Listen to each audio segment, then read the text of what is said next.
안녕하십니까. 공병호 TV의 공병호입니다. 부정선거 이런 단어를 떠올리면은 저는 맨 먼저 머릿속에 떠오르는 문장이 1960년 3월 15일 부정선거가 이 땅에서 일어났다.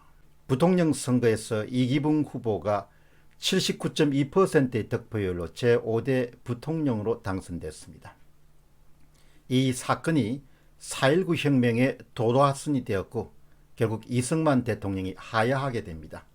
3월 18일 날 선거가 발표되었고 3월 27일 날 이승만 대통령이 하야하고 그리고 3월 28일 날 이기붕 일가가 자살하였습니다. 그 이후에 우리 역사에서는 부정선거는 없다 이렇게 저는 믿어왔고 또 아마 이 방송을 보시는 대다수의 국민들도 이 땅에서 부정선거는 더 이상 없다 그렇게 생각하고 있을 것입니다. 그래서 지금도 일부 지식인들은 절대로 이번에도 선거 조작 같은 것은 없었다라고 이렇게 굳게 믿고 또 줄기차게 주장하고 있습니다. 그런데 의외로 좀 이해하기 힘든 것은 신문사 출신들은 대학 교수들보다도 세상 돌아가는 그런 실정을 좀 더 잘 알 겁니다. 특히 나이가 좀 드신 언론인 출신들은 선거판에서 어떤 일들이 지금까지 일어왔고 또 지금 일어나고 있는 것을 누구보다 잘 알 수 있을 법한데 그런 분들 가운데서도 부정선거는 없다 그렇게 주장하시는 분들이 꽤 많습니다. 제가 중앙선거관리위원회 노조위원장으로서 거의 목숨을 걸고 한국의 부정선거 문제를 해결하기 위해서 노력해왔던 한성천 전 노조위원장을 모셔서 좀 심층적으로 이야기를 들을 수 있는 기회가 있었습니다. 그리고 그 결과물은 아마 여러분들에게 낱낱이 공개될 예정입니다. 그런데 그분 말씀을 아주 구체적인 자료를 통해서 종합하게 되면은 대한민국에서 부정선거는 광범위한 그런 현상으로 자리 잡아왔다 이렇게 볼 수 있겠습니다. 역대 대선, 지방선거, 총선뿐만 아니고 정당 내에서도 대표를 선출하는 그런 정당 내에서도 당내 경선 과정에서 상당한 정도의 그냥 부정선거가 자행되어 왔다는 것이 전 중앙선거관리위원회 노조위원장의 직설이었습니다. 그런데 흥미로운 것은 2002년도에 최초로 우리나라에서 전자개표기가 개발되어서 사용되기 시작했습니다. 이 첫 번째 아이디어는 브라질 어떤 전자개표기를 도입해서 그것을 카피해서 역 엔지니어링을 통해 가지고 아마 개발했다고 합니다. 그런데 흥미로운 것은 2002년도에 전자개표기를 개발할 당시에 중앙선거관리위원회 선거과장이 현재 중앙선거관리위원회의 가장 최고직에 있는 조혜주 상임위원입니다. 조혜주 상임위원이 2002년도에 그런 업무를 총괄하는 중앙선거관리위원회의 선거과장으로 있었습니다. 전자개표기는 세 가지 기능으로 구성됩니다. 첫 번째는 표를 분리하는 기능, 두 번째는 표를 집계하는 기능, 그러니까 계산 기능입니다. 세 번째는 전송 기능입니다. 분리, 집계, 전송 세 가지가 합쳐진 것이 바로 전자개표기입니다. 지금도 중앙선거관리위원회는 절대 전송 과정은 없다라고 이렇게 이야기하지만 여러분들이 오늘 바실리아 TV의 조슈아 님이 공개한 그런 영상 그리고 제가 그것을 또 다시 받아서 공개한 영상을 보시면은 개수기에 이미 그 개수기의 설계 도면에 그런 전송 기능이 탑재되어 있고 QR코드의 리더기 같은 그런 기능들이 다 탑재해 있다는 것을 설계 도면을 통해 가지고 밝혀진 사실을 아마 여러분들이 보실 수가 있습니다. 그렇기 때문에 전자개표기가 만들었던 초기 단계부터 한국의 대법원은 전자개표기를 사용해서 안 된다. 전자개표를 사용하는 것은 불법이다. 그러니까 원천적으로 보면은 전자개표기를 사용해서 이루어진 선거는 모두 다 원천적으로 부정선거다 이렇게 대법원 판결이 나 있습니다. 그러나 일관되게 중앙선거관리위원회는 자신들이 사용하고 있는 전자개표기는 전송 기능이 전혀 없는 기계장치라고 오겠습니다. 전송 기능을 탑재한다는 것은 기본적으로 소스 프로그램, 일종의 프로그램이 탑재된 것이죠.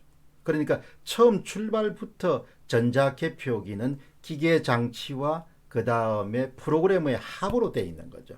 그러나 대부분 판결이 그렇게 나니까 중앙선거관리위원회는 일관되게 그런 프로그램은 없고 그냥 오로지 기계장치만 있다, 그렇게 이야기를 지금까지 하면서 사용해 왔습니다.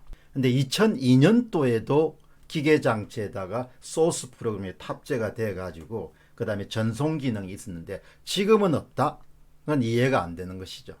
2002년에 비해서 18년이 지난 지금은 모든 세상이 다 연결된 네트워크 시대입니다. 특히 이제 우리나라는 네트워크의 발전 정도가 굉장히 빠른 나라입니다. 그렇기 때문에 오늘 바실리아 TV가 게시기의 설계 도면을 통해서 주장했던 것처럼 통신 기능은 반드시 탑재되어 있다고 볼 수가 있는 거죠. 얼마 전에 김경재 전 자유연맹 총재는 한 모임에서 주장한 그런 강연에서 나는 선거가 끝나고 3일이 지난 다음에 그쪽 사람들로부터, 그분은 또 그쪽 출신이니까 그쪽 사람들하고 친분이 지금도 아마 깊지 않겠습니까? 그쪽 사람으로부터 이번 선거는 63대 37이라는 숫자에 주목하셔야 됩니다, 그런 정보를 입수했다고 아주 공개적인 그런 강연 장소에서 이야기를 했습니다. 따라서 이번 선거는 시간이 가면서 그냥 단순히 통계적 분석뿐만 아니고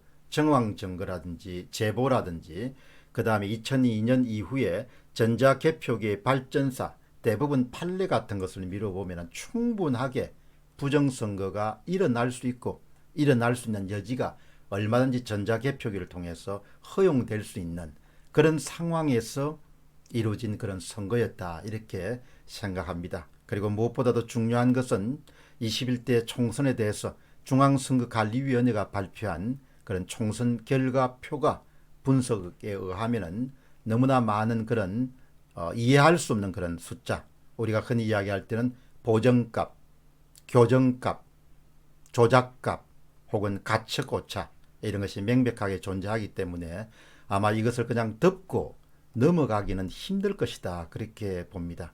그래서 어떻든 누가 했느냐, 어떻게 했느냐, 이런 부분에 대해서 하루속히 검찰 수사가 이루어져야 되고, 그 다음에 오늘 개수기의 통신 장비와 관련된 설계 도면을 지적했던 것처럼 반드시 미래한국당이라든지 그 다음 미래통합당과 같은 당 차원에서 부정선거에 대한 진상조사위원회를 구성해 가지고 일단 증거를 보존하는 그런 신청을 당 차원에서 이루어지는 것이 반드시 저는 필요하다, 이렇게 봅니다. 이것은 그냥 낙선자가 움직여서 될 수 있는 사안이 아니고 당 차원에서 반드시, 당에 설사 약간의 손해가 있더라도 나라를 구원한다는 차원에서 증거 보존을 통해 가지고 통신 장비를 통해서 선거에서 분리기 기능이 마치고 그 다음에 집계 기능이 마친 다음에 그 결과를 어떤 통로로 통해 가지고 중앙선거관리위원회 서버로 갔는지 아니면 서버에 백업으로 갔는지 이런 부분들이